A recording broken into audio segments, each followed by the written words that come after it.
Gracias por estar una vez más con nosotros en Sin Esquemas. En la entrega de hoy tendremos el gratísimo placer de compartir una muy interesante conversación con un distinguido invitado que nos va a hablar de un tema muy interesante.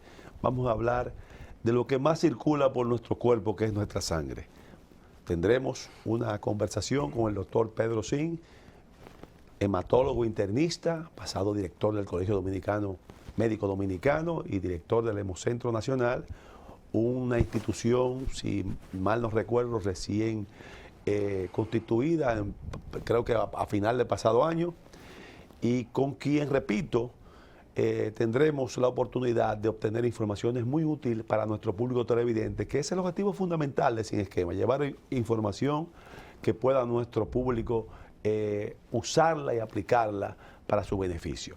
Doctor, gracias por estar con nosotros en Sin Esquemas. Muy bien, estar aquí obviamente no solo es un compromiso, sino que informar y estar documentado de alguna manera es atribuir poder. Y el pueblo dominicano amerita de que conozca cuál es la estrategia de esta gestión gubernamental desde el Hemocentro Nacional, que pertenece a Rectoría del Ministerio de Salud Pública, para que sepan dónde acudir y además cómo estamos organizando de manera firme y acelerada los clubes de donantes en todo el país de sangre. Precisamente en esa línea, doctor, para entrar en materia de inmediato, con el Hemocentro Nacional podemos ir pensando que nos estamos encaminando a recibir menos a través de las redes esos constantes llamados por parte de personas físicas que requieren sangre y que no tienen forma de cómo conseguirla, ya sea porque no aparecen o segundo porque no tienen cómo adquirirla. O para que usted nos explique si realmente, como usted señala, que es una falta de información o una falta de una orientación quizás que ellos no han tenido la oportunidad de lograrla, o si realmente seguimos con ese problema de déficit de sangre. Hablábamos en un tiempo de 250.000 unidades como déficit en el país. ¿Qué usted me puede decir de eso, doctor? Sí, eso es correcto. Vamos a partir de la calamidad que significa el déficit de sangre o de hemocomponentes en un año en el país. Ronda 257.000 o más. ¿De dónde sacamos esta cifra? Tenemos 10.5 millones de habitantes, último censo, y entonces lo que se ha colocado a nivel mundial es que entre 2 y 5% hay que buscar una media de número de donantes, pero además la tasa nuestra anual de donación es 3.1, por ende nos da esa cifra de más de 250.000 y actualmente estamos colectando entre 60 y 65.000, o sea, es grande el déficit. El Hemocentro Nacional se están colectando 60 a 76.000 anual. Wow. Es un déficit muy, muy importante. El Hemocentro Nacional es la estrategia, digamos, a nivel nacional de acopio, procesamiento, almacenamiento y distribución en todo el país, por etapas, en 21 nodos. ¿Qué es un nodo? Un nodo es como si fuera un banco de sangre bastante fornido, fuerte, ¿verdad? Donde se colecta. Aspiramos en el futuro que se colecte y se procese. Hasta ahora se colecta. Nosotros vamos con una flotilla que tenemos de 14 unidades sanitarias a procurar esa sangre, la procesamos, la llevamos al nodo y el nodo la distribuye. Si hacemos eso en todo el territorio nacional, estaremos disminuyendo. El Hemocentro Nacional está hasta ahora en proyección, en 3 años, 125.000 al año. Con los demás colegas, los bancos privados y públicos, entonces estaríamos ya cerrando el problema de manera permanente. Mejora continua es uno de los fundamentos de la calidad. Entonces tenemos que trazar, porque la sangre no solo tiene que ser o debe de ser oportuna, sino que además debe tener los ribetes de calidad para evitar peores daños que el déficit. Entonces, nosotros estamos en ese compromiso. Cuando llegamos en septiembre del 20, que observamos que iba a ser muy lentamente, tal como tú dices, las redes, los televisores, con este cintillo odioso de la necesidad de procura de sangre, Porque hay que recordar también que una bolsa de sangre salva 3 vidas, no una. Porque tú puedes salvar una vida con plasma, se puede separar, con plaquetas, se puede separar, y con glóbulos rojos. Entonces, ideamos lo que se llama la URRE, Unidad de Respuesta Rápida. Wow. Y con esa unidad de respuesta rápida, en 3 meses, hemos colocado 2.500 bolsas de sangre de emergencia. Nosotros estamos monitoreando y, al decir verdad, siguen los requerimientos en las redes. Antes no habían redes, era el televisor, pero han ido disminuyendo. Tenemos la forma ya de validar un requerimiento para evitar, ¿verdad?, los fraudes. Y entonces allá tenemos el tiempo de recorrido desde que entra el requerimiento, la indicación, la cédula del paciente, una captura de celular, la ARS si la tuviese, eso va a despacho, se prepara y hay un formulario que hay que llenar en el banco de sangre donde va ese pedido para así nosotros tener gran parte de la trazabilidad. Entonces de eso se trata. Doctor, para nadie es un secreto que cuando hablamos de temas de sangre, por lo general, siempre se tratan de emergencias. Aunque hay casos que no son emergencias, pero la mayoría son emergencias. Hay casos donde necesitamos sangre por una razón de una anemia, tal cosa, que es un proceso que puede quizás, y sin el quizás, contar con un poco más de tiempo el paciente para poder resolver su problema. Alberto, pero hay ocasiones que son electivas que pueden convertirse en emergencia, porque una operación cesárea, ¿verdad?, el ginecobstetra no la hace si no tiene. Tiene que tener ahí, la reserva ahí. Porque se puede convertir. O sea que sangre es como tú dices. Al final es una emergencia. Exacto. Si te van a hacer algún procedimiento, a propósito de mi colega Atala, sí, cardiólogo, cardiovascular, hay un pool. Se necesitan 6 unidades de paquete globular, 6 unidades de plaqueta o 5 y plasma. Un puente aortocoronario. Entonces, si tú no tienes la cantidad requerida, es una electiva, pero se puede inclusive en el trayecto morir el paciente si tú no lo haces. Entonces es una emergencia al final. Por eso precisamente que quiero ir a esta pregunta, doctor. ¿Está el Hemocentro Nacional encaminándose a una capacidad de respuesta verdaderamente adecuada a lo que debe ser la rapidez con que debe darse esa respuesta? Porque el proceso incluye, como usted señala, validar una serie de cosas. Todas esas cosas se están haciendo, se podrán hacer de manera rápida y eficiente para que, como dice en el refrán, bueno, el paciente se le trató muy bien, pero se murió. Exacto. O sea, no queremos llegar a eso. Y la sangre, a veces... La cirugía fue un éxito, pero el paciente falleció. Es una cuestión de minutos a veces. A veces 5 minutos que no se tengan el requerimiento de la sangre puede ser lo que provoque la muerte. ¿Cómo está eso avanzando, la capacidad de respuesta de Hemocentro Nacional como organismo encargado de dirigir y de operar la Estrategia Nacional de Sangre? La capacidad de respuesta está sustentada por 3 áreas fundamentales. El área de promoción, porque sin promoción, el principal insumo que es la sangre, no podemos conseguirla porque no hay donantes. Luego eso iría a producción, procesamiento, y entre ellas 2 la parte de operaciones. Entonces, ¿cómo se sustenta el Hemocentro? Tiene 2 grandes polos. El primero es la fortaleza del Estado. Y hasta ahora hemos ido bien.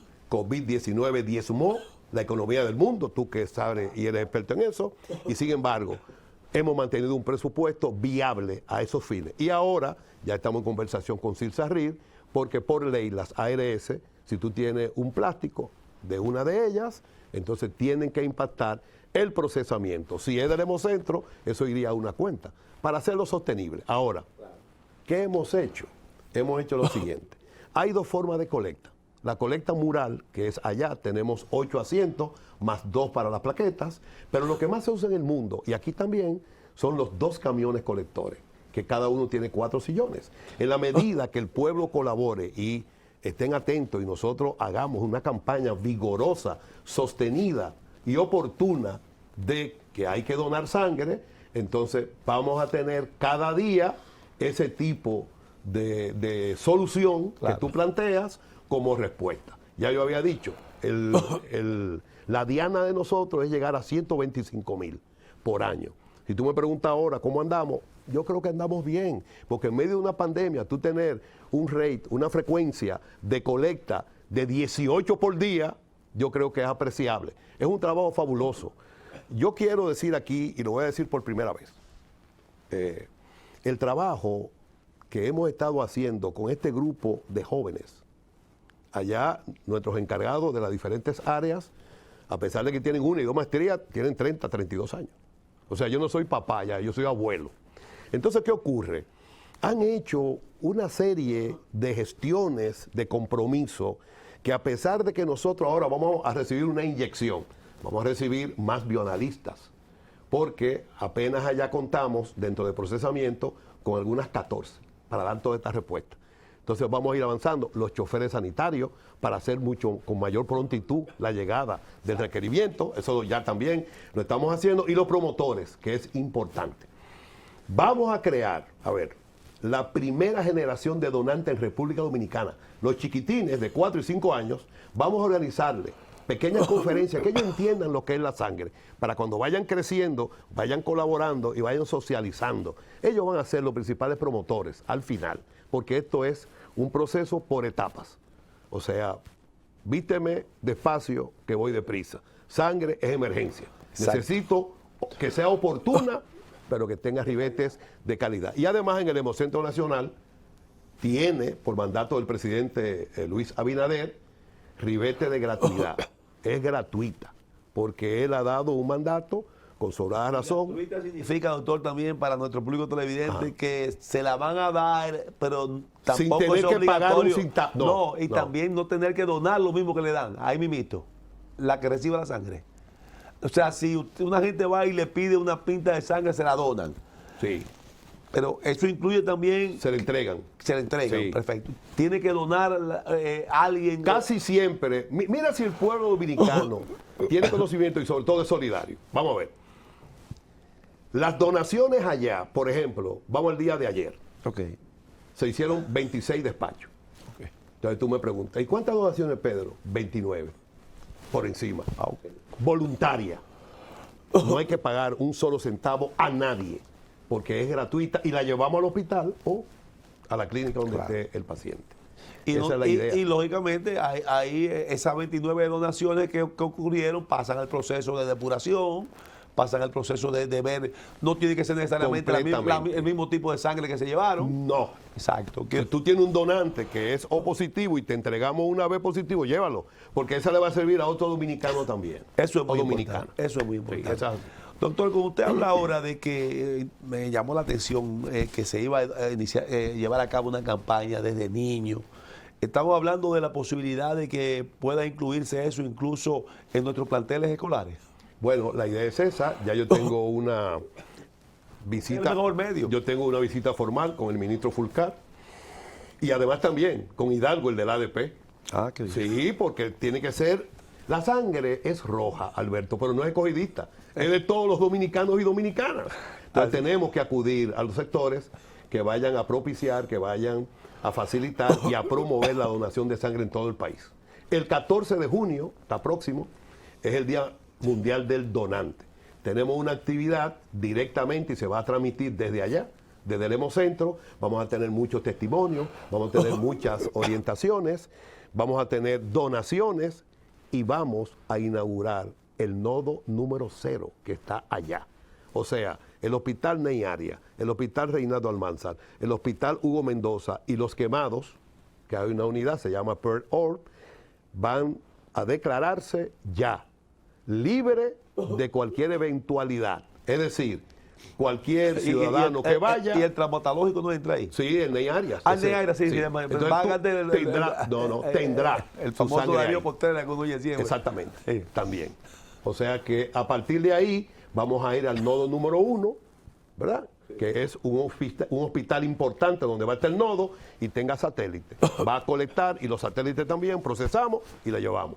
Es muy dinámico, es muy interesante. Sí. En ese orden, doctor, escuché también que, gracias a Dios, ha habido una actitud positiva y pro entender esta problemática tan delicada y tan dramática que como es el poder garantizarle un espacio de tiempo Pues tampoco vamos de la noche a la mañana a resolver el problema total, pero por lo menos que la gente tenga esa carga de menor ansiedad al enfrentarse con un episodio como este de necesidad de sangre. ¿Tenemos legislación ahora, doctor, adecuada en ese orden o se requiere quizás de algún tipo de, no sé si vía resolución o vía la propia ley, una enmienda a la ley de salud, que incluya algunos aspectos que hagan mucho más efectivo, mucho más ágil el trabajo que Hemocentro Nacional está realizando?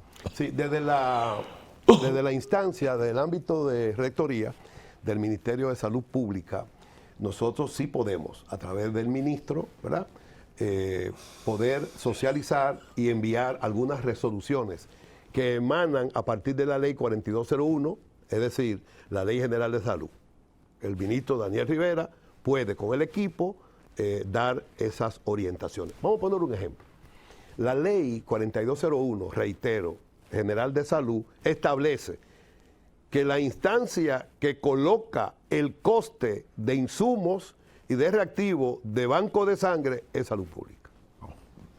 Entonces ya nosotros tenemos que reunirnos para nosotros llevar a la mesa, ya hicimos el cálculo en el Hemocentro, cuál es el coste, porque en el Hemocentro, cuando tengamos, bueno, tú sabes más que yo de eso, una producción óptima, vamos a caer ¿dónde? Economía de escala. Economía de escala. Y va a bajar los costos. Va a bajar los costos, exactamente. Estamos en eso. Es indiscutible que en esta problemática, doctor, usted ha mencionado una palabra para mí fundamental, y que es donde por lo general más tiempo nos toma, que es educar a la población, a que entiendan la importancia de que el involucramiento de todos los dominicanos y las dominicanas de manera responsable en esta problemática van a ayudar a que esta situación cada día mejore con un ritmo mayor.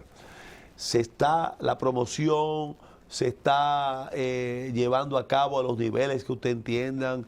Podemos quizás de una forma u otra ver cómo se hace una especie de que plantas televisoras apoyen, si no con dinero, por lo menos apoyen con cosas educacionales.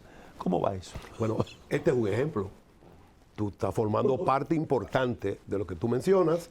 Ya tenemos un periodista, José Tomás Paulino, no lo teníamos, está encargado justamente de lograr esa mesa de trabajo comunicacional. Eso es muy importante. Pero nosotros, te decía, que tenemos un área de promoción y hemos asistido a más de 3.000 empresas. Wow. Y hemos hecho, y hemos firmado intención de colaboración. Tuvimos Contraloría, tuvimos ahora con los amigos con Alejandro Fernández de la banca. Sí, superintendencia de bancos. ¿Tú estuviste ahí una vez? Sí, fui superintendente de bancos. Ahora me acuerdo. Y vamos con el Ministerio de Deporte. Lo hicimos con los Scouts. Lo hicimos con Banreserva. Oye, ¿cómo que estamos avanzando? Entonces, eso es importante. Y le hemos dado respuesta. Porque, como tú bien decías, y me gustó muchísimo que haya una persona de la comunicación que lo exprese y que necesariamente no esté en el área de la salud, la sangre es una emergencia. Claro. Entonces, no esperemos que te toque a la puerta. Entonces, y es indiscutible que el propio sector privado, porque tampoco no es un asunto totalmente del gobierno, el propio sector privado debe también asimilar esa responsabilidad social, que yo creo que sí, que están dispuestos a hacerlo. Cada día se ve como el sector privado se va involucrando más en asumir esa responsabilidad social en varios temas, porque al final de cuentas todo eso se traduce incluso hasta en beneficios económicos para la propia institución. Cuando usted tiene una tranquilidad y usted parte de provocar una tranquilidad en la paz social con temas como este, todo eso contribuye a que las empresas funcionen mejor. Alberto, el gasto de bolsillo, por ejemplo. Yo te acabo de decir cerca de 2.400, 2.500 paquetes globulares de emergencia. Ponle un coste a uno de ellos y multiplícalo. Estamos hablando de más de 10 millones de pesos que en 3 meses al pueblo dominicano, a los pobres que aún esperan por nosotros, Hemos asistido. Y eso es importante. Mira, en medicina hay un axioma que dice, el que no sabe lo que busca, no entiende lo que encuentra. El presidente Abinader, él sabe perfectamente que este es un proyecto, ¿verdad?, que le va a traer tranquilidad a la familia dominicana. Exacto. Pero además, si tú no transfundes un paciente en el momento adecuado y oportuno, se te va a complicar. Claro. Y los gastos van a ser mayores para la familia y para el Estado. Claro. Entonces hay que prever. Las políticas de prevención, yo creo mucho en la atención primaria. Claro. En este caso yo digo, debemos de asistir, por ejemplo, uno de los, quizás es una pregunta que tú me tenías más adelante, vamos a adelantarlo. ¿Cuáles son los sectores que más requieren sangre? Bueno, hemato-oncología, claro, oncología, claro, gastroenterología con los sangrados, claro, la parte de cirugía cardiovascular, los cirujanos, los ginecostetras. Pero hay mecanismos también que ellos utilizan para tratar de llevar al paciente lo más próximo y que no haya que colocarle sangre. Exacto. Pero en un momento determinado, cuando hay un traumatismo de tránsito, por ejemplo, y el paciente pierde por encima del 25% de la volemia, entonces hay problemas. Entonces hay que incrementar la volemia y al mismo tiempo transfundirle para evitar la necrosis tisular y no se complique el cerebro, el corazón, los pulmones, los riñones. Sí, ahí volvemos otra vez al tema de la oportunidad de recibirla. Claro. Doctor, usted mencionó también hace un par de minutos la institución CISARIL, que es la encargada de los riesgos de salud. Hay un amigo, colega suyo ahí. Sí. Está ya, por ejemplo, yéndonos ya a los casos de los seguros médicos. Bueno, para nadie es un secreto que el SENASA ha incrementado de una forma bastante amplia la matrícula de... La única ARS en República Dominicana que paga, que aporta a lo que es el procesamiento de la sangre es SENASA. Porque, y lo hacen porque de manera voluntaria... No, la ley lo establece. Lo que pasa es que... Pero no se lo establecen las otras. Sí, el doctor Jesús Férez inmediatamente ingresó y dijo, no, espérate, porque son todos iguales. Los bancos de sangre tienen que hacer las mismas pruebas para estar habilitados. Yo quiero, doctor, que para no interrumpirlo, que esa explicación, esa partecita me interesa mucho, que usted nos la explica a nuestro público televidente inmediatamente, después de nuestra primera pausa muy breve. Continuamos con esta interesantísima conversación con el doctor Pedro Sin, hematólogo, internista, director del Hemocentro Nacional, y quien es una persona que aparte, además de todas esas cosas, ya ustedes pueden ver de la forma llana, clara y explícita cómo nos está ofreciendo informaciones útiles. Continuamos con nuestro distinguido invitado.